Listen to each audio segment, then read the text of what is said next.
Hi guys, how are you today?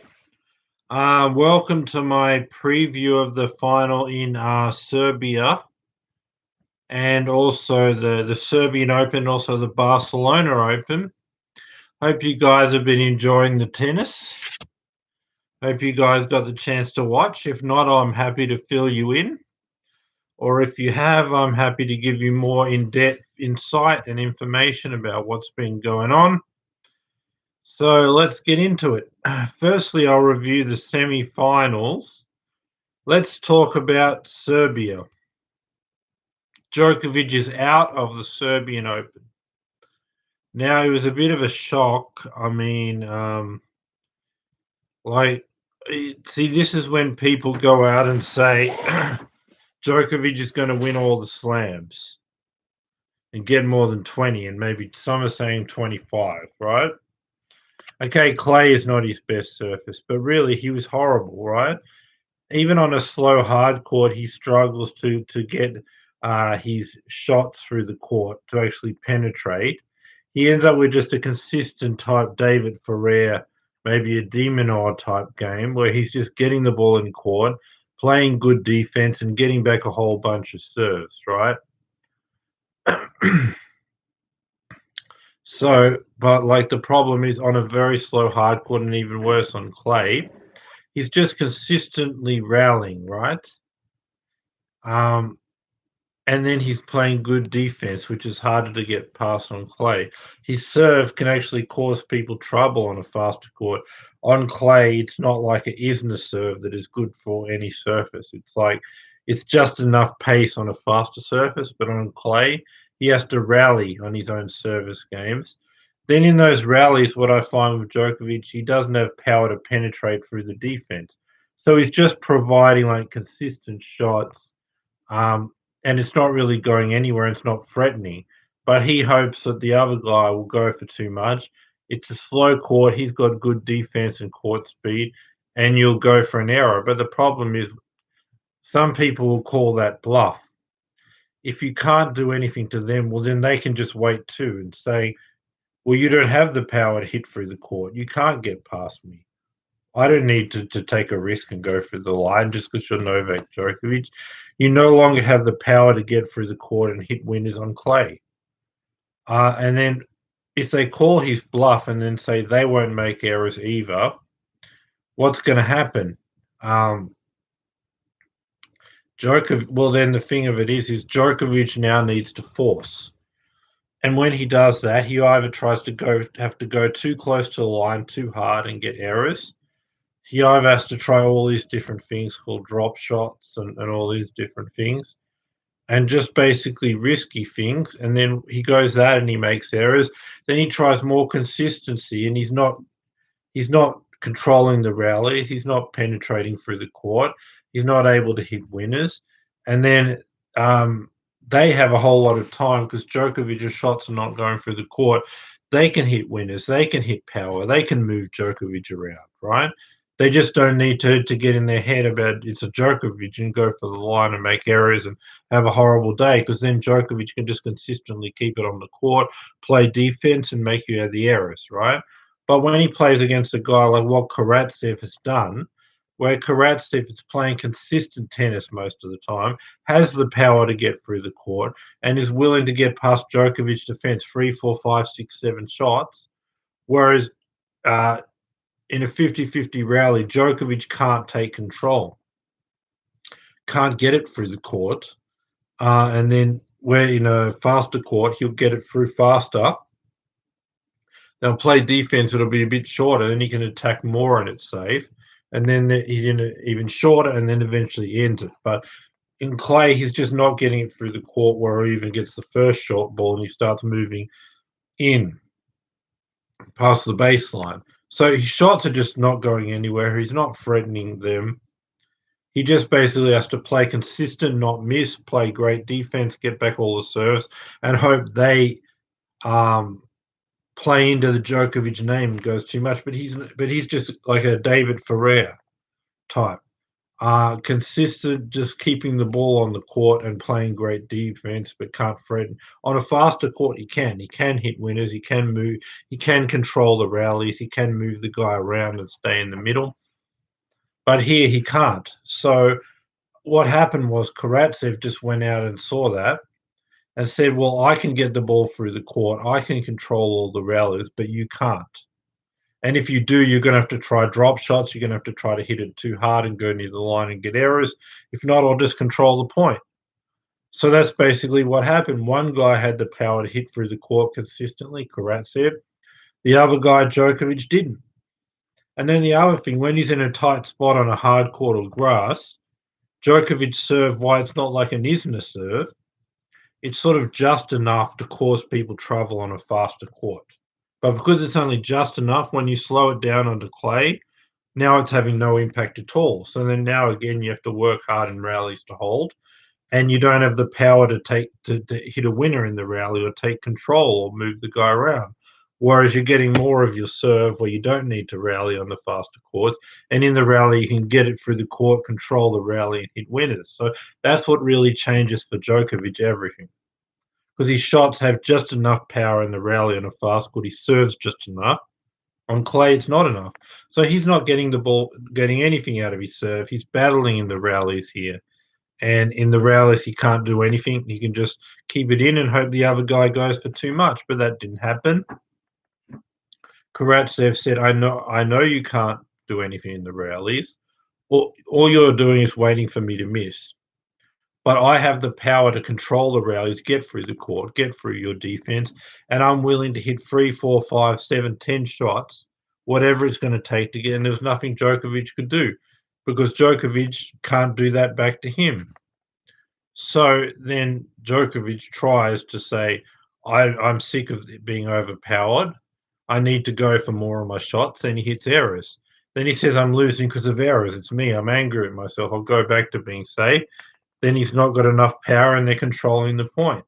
And he's getting nothing out of his serve. He has to continue to rally. But he can't really produce anything on the rallies other than wait for them to miss.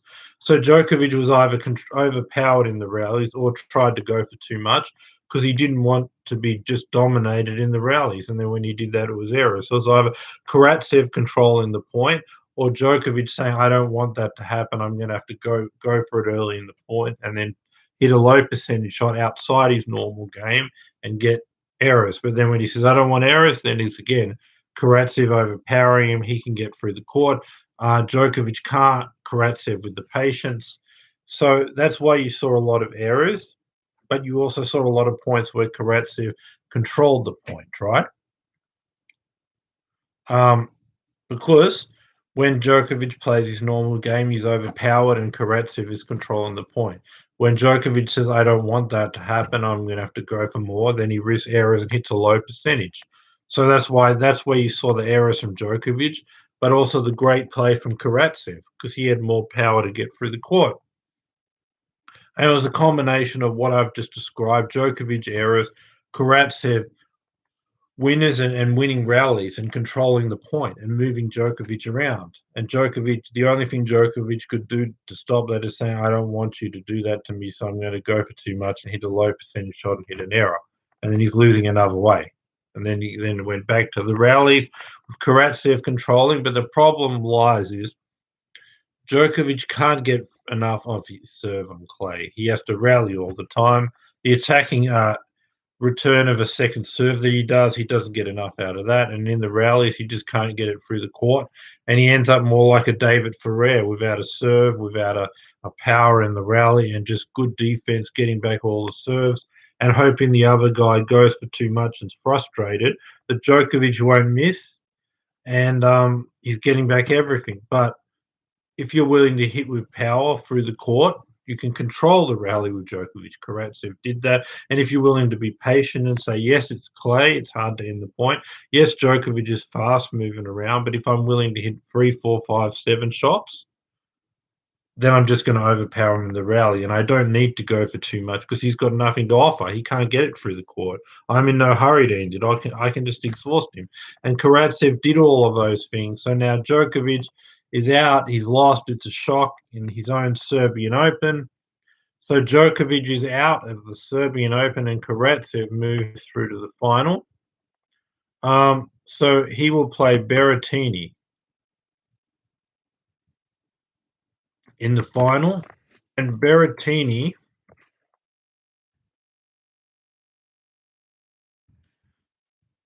is getting the score for you. Yeah, just 1 second. So Matteo Berrettini advances to play Karatsev.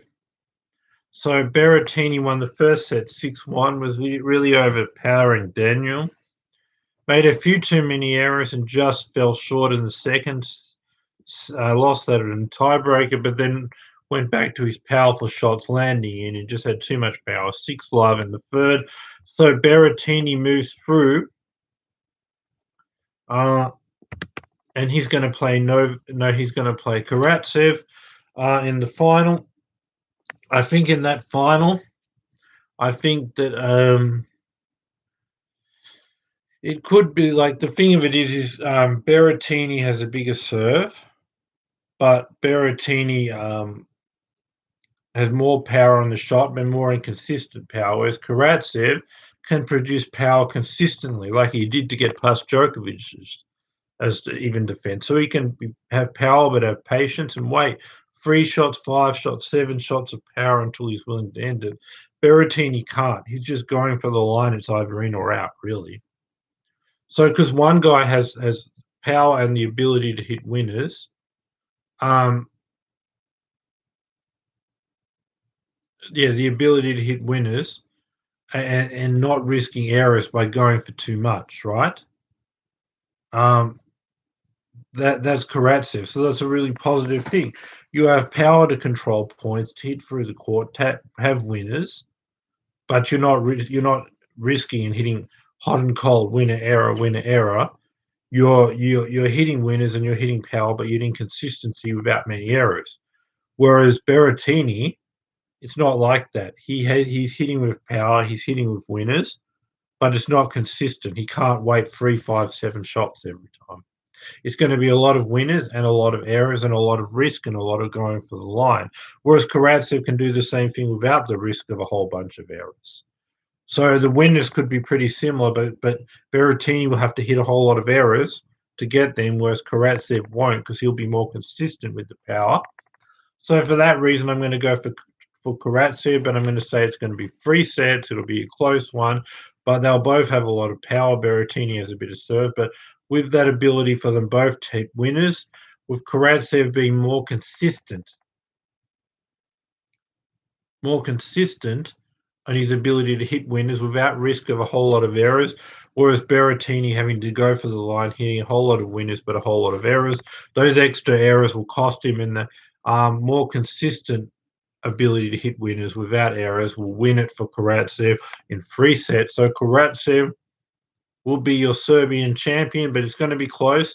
If he's a bit off and not as good as he was against Djokovic and Berrettini gets hot and hit winners, he could win, but I think the consistency is going to get it done. So Karatsev wins the Serbian Open final in 3 sets. So let's get on to the Barcelona Open. Let's review the semi-finals there. I hope you guys have been watching the Barcelona Open, but if not, I'm going to go through it. So basically what happened was Nadal just destroyed his opponent, Pablo Carreno Busta, 6-3, 6-2. Nadal's improved in Barcelona from where he was in Monte Carlo. He had a period where he was out 6.5 months last year as they shut down tennis, played 4 tournaments, then had another 2.5 months off, then played the Australian Open without any warm-up, 5 matches, and another 8 weeks off. So he had 6 months off, played 4 tournaments, then since the 4 tournaments, only 1 tournament in 5 months. So I really felt like he wasn't quite ready to be near his best on clay in Monte Carlo. and got a red-hot Rublev and lost, but he's been improving with time. He's improved throughout the tournament, and now, for the first time, he's reached probably 90% of his best level on clay. He was 50% at best every other match, but he has improved in Barcelona and Monte Carlo, but his game just clicked and reached the best level. And when Nadal's at his best level against the other Spanish players, like people like Pablo Carreño or Busta and all of them, what happens? Well, Nadal destroys him. Both of them have got good defense. Both of them have got consistency in the rally, but Nadal has too much with the forehand and too much power. So Nadal just controlled the rallies with his power, particularly forehand. Both had equally good defense, shot tolerance, consistency on the shot, but Nadal just controlled it, had more power on his shots. So when you have two guys equally good defense, equally consistent on the shot, but one guy's got a heavier ball, a heavier shot, then they're just rallies, and one guy's dominating the rallies and moving the other guy around. Particularly Nadal did that with his forehand. And then when Pablo Carreño Robusta was sick of just running around and Nadal controlling the points in the rallies, he had to take a risk and go for too much, and then he hit errors because the only way was to just go for it really early in the point when it's not really realistic to hit a winner. So then there were errors, but most of the time, when he played his normal game, consistent rally shots, good defense. Nadal had that too, but Nadal had more power on the rally shot. So it's just a story of Nadal overpowering him and both of them matching each other on defense, on consistency of shot, but Nadal's consistent shots being more powerful and Nadal just controlling the rallies, overpowering Pablo Carreño Robusta, particularly doing it with the forehand. And then Pablo Carreño Robusta at times getting sick of Nadal controlling the rallies. So he was going for it early in the point, saying, I don't want Nadal to dominate the rallies, but then it's too much. He's hitting the ball too hard, too close to the line, too much risk, and then errors. Occasionally, the risk did come off, but for the most part, they didn't. And then he had to keep going away from that, and Nadal controlled the rallies. Both consistency of shot equal, but Nadal more powerful, so Nadal controlling the rallies, standing in the middle, and Pablo Carreño or Busta just running around. And then again, going back in the pattern, I'm sick of that. I'm going to go for it early in the point, but it's low percentage, power on the line, it's an error. And for the most part, it was just Nadal with both guys equal on consistency of shot and defense. Nadal too much power on his ground stroke, too much power on the forehand, and just was way too good. So Nadal's almost clicked into his best clay court level now. I expect that he's 90% of the way there by the final now because he's improved every match. He could be 95 to 100. It was just a few small periods. The end of the first set, he went off a bit, but I expect he'll be up to 95 or 100% considering he's improved by the final, and he's going to be very tough to beat. The other final Tsitsipas was against Sinner. Tsitsipas,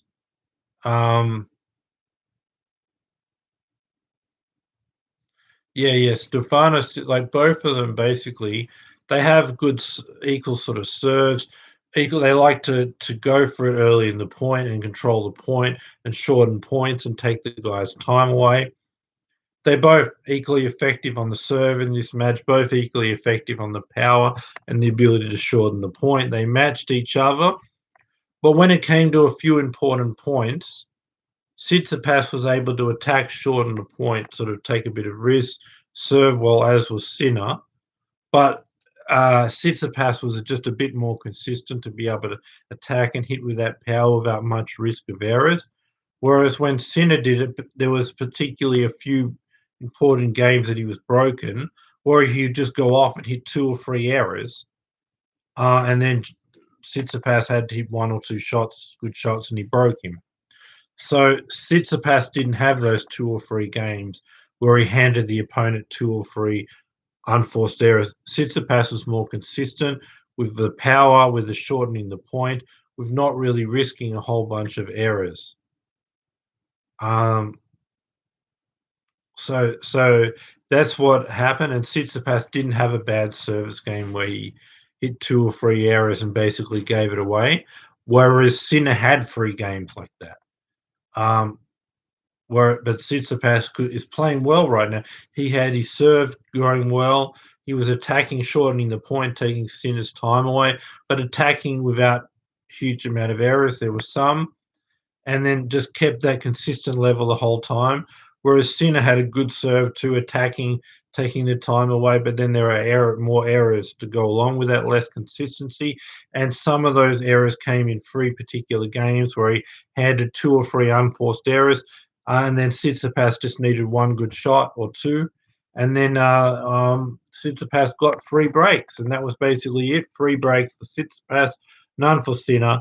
Both serve equal, attack shortening the point, but Tsitsipas doing it more consistency, Sinner doing it accompanied with more errors, and those errors came in 3 particular service games where he gave 2 to 3 unforced errors away, and then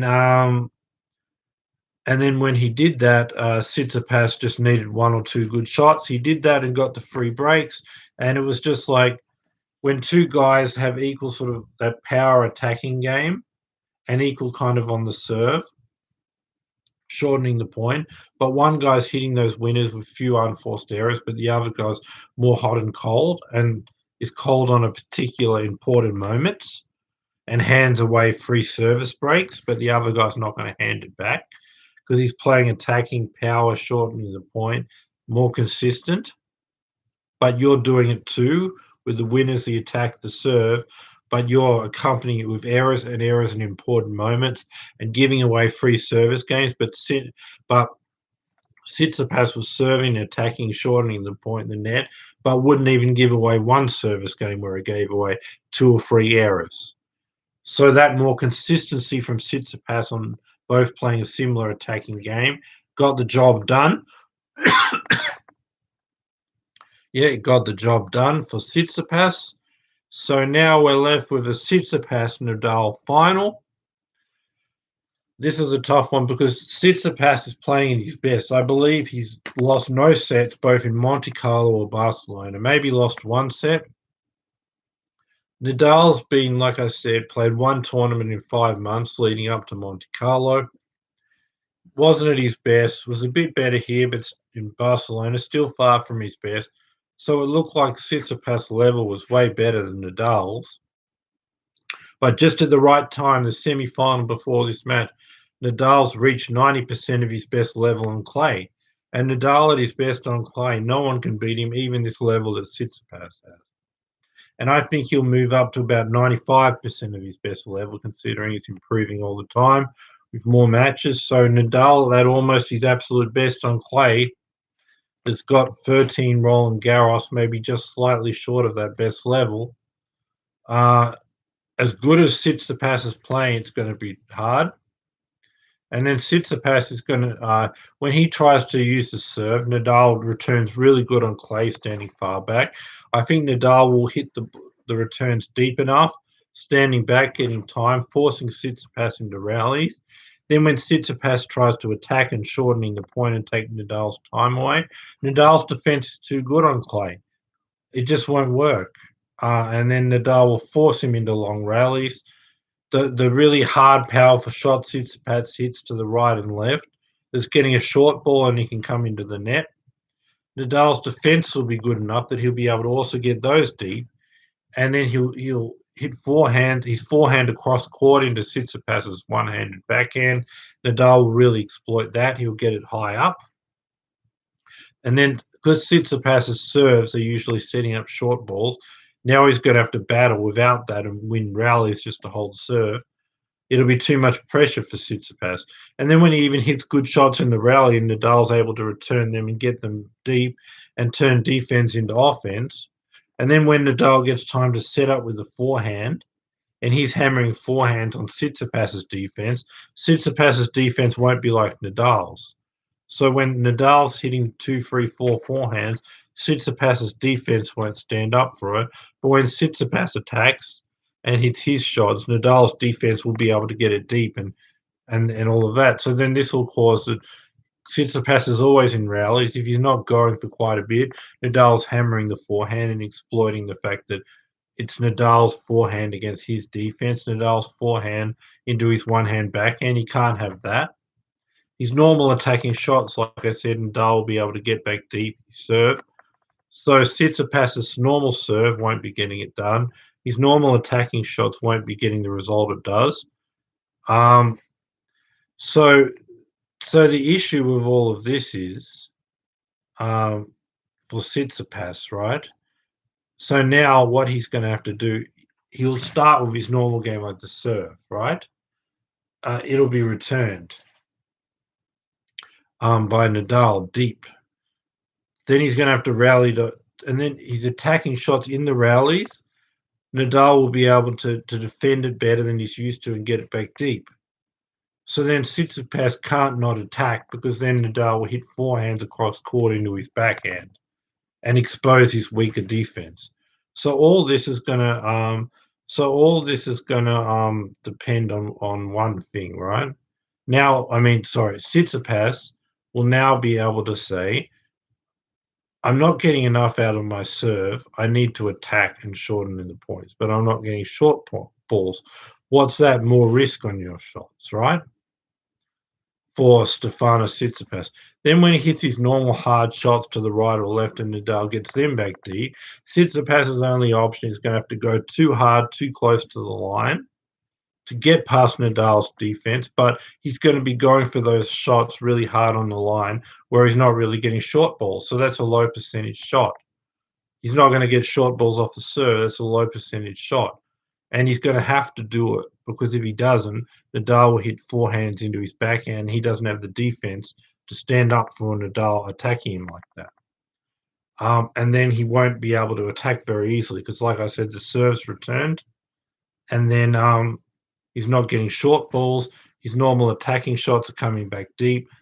He can't let Nadal hammer forehands into his defense, into his backhand. So his only thing will be to go for too much, too close to the line when there's nothing there, when they're deep balls, not appropriate to attack, but he's going to be forced to do it. And then he's going to hit a whole lot of errors. And then when he hits those errors, he's going to have to pull it back. And then Nadal will get him in long rallies, hammer forehands into his defense, which he can't handle, hit it into his one-handed backhand.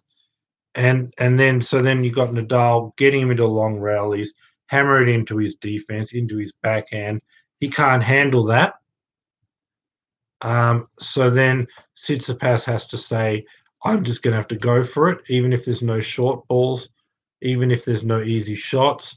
And then he's hitting deep balls, trying to hit it on the line with power to end it, and then that's errors. So it'll be between long rallies with Nadal in control and Tsitsipas saying, I refuse to rally. And even when there's nothing really there to attack because they're deep balls, I'm attacking, hitting it on the line and ending the point.